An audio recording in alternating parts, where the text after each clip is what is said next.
architect for Project 2025. Something to keep in mind, though, is that this is just going to continue to add fuel to the fire because Democrats have used this, the fact that his former allies have created Project 2025 or are campaigning on that, and we will continue to hear from Democrats as a way to try to win back the House in 2 years, win the administration again in 4 years. They're not going to let this go. So, Jen, Democrats are not going to let this go, but obviously Donald Trump was able to get reelected with, I was at all the rallies where Vice President Harris was saying, can you believe they wrote this stuff down? Well, people did believe it, but they voted for Donald Trump anyway. So could this backfire on Republicans, or is this kind of baked in and voters voted for this?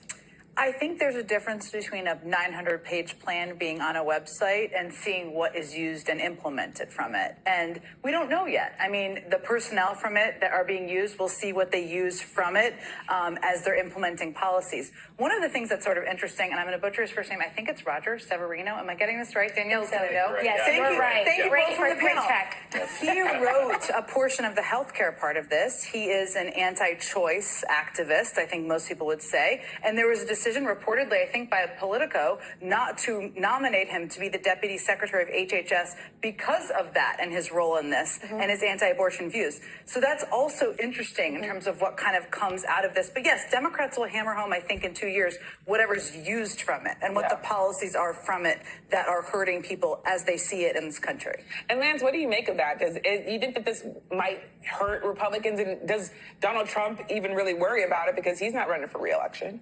No, I mean, to me, it's a failed talking point from the Harris campaign, as you just noted. And I think this is more of an inside the Beltway fascination with people. I don't know of any voter out there that's they're saying, oh, no, not Project 2025 to hire people. I mean, you staffed up an administration. Things change. When you win, you do have to. They've got 4,000 or 5,000 people they need to put into an administration. So they're using a database. Who cares? I mean, in my lifetime, certainly, I've never seen a presidential candidate who telegraphed exactly what he wanted to do. And I think that the only person that's going to be making these decisions are Donald Trump. And you're right, we're going to have to see what happens. But he was pretty explicit on the campaign trail about where he was going to go, whether it was tax cuts or whether it was on the border or whether it's upending anything here in Washington. That he was very clear about where he's going to go. So I think this Project 2025, to me, no one's besides us here in the Beltway. I don't think it's concerned about it right now. I don't know that it's like the top. I don't think it's the talking point in 2 years. I think it's like things like mass deportation, which is in Project 2025. But he talked about that, and he did talk about that. But those are things that will be applicable to 2 years. We'll see. Yeah, I want to also turn, of course, to the other big story, which is Matt Gaetz withdrawing his name from consideration to BAG. Daniela, I wonder what you think is next for him. He's saying that he's going to be a big voice in Trump world. What might that look like? We wondered for a full 24 hours whether he might actually return to Capitol Hill on January 3rd and reclaim his seat that he won. But he said this morning he has no intention of doing that, and he plans to be a big voice in MAGA world. I mean, I could see a scenario where he's advising Trump, as he has been for the last, I don't know how many, 8 years now, behind the scenes.